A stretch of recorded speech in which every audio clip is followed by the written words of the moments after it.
taking a live look outside on this Wednesday morning. You know, we're coming off of this gorgeous weekend here in the Bay, and on Monday we had great weather. And then yesterday we all kind of paused, Darren, and we were wondering what was going on because it was dark, a little windy in the East Bay, but temperatures were still trying to hold.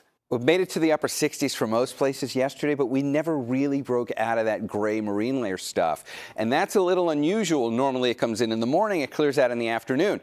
Today is going to be the same way, and there's a little bit of an explanation on what's going on right now. About 200 miles out here off the coast, there actually is a pretty well put together area of low pressure that's sitting out there, spinning its wheels, and it's giving an assist to the marine layer.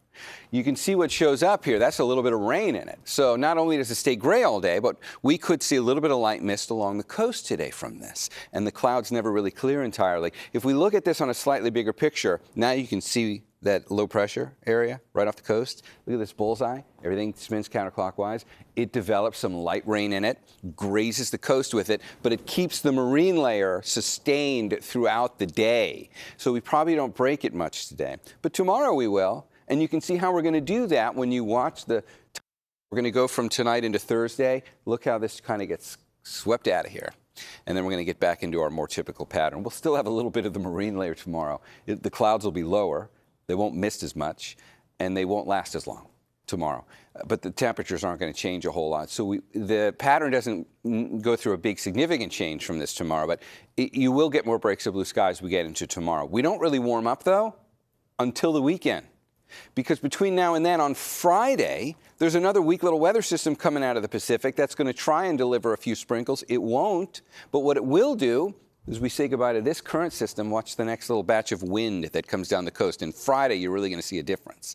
Friday's wind is now probably the main impact from this weak little weather system coming our way. We've been talking about the possibility for a few drops of rain from it so far all week.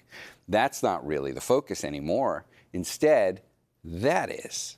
So 40-mile-an-hour wind gusts, perhaps, along the coast on Friday.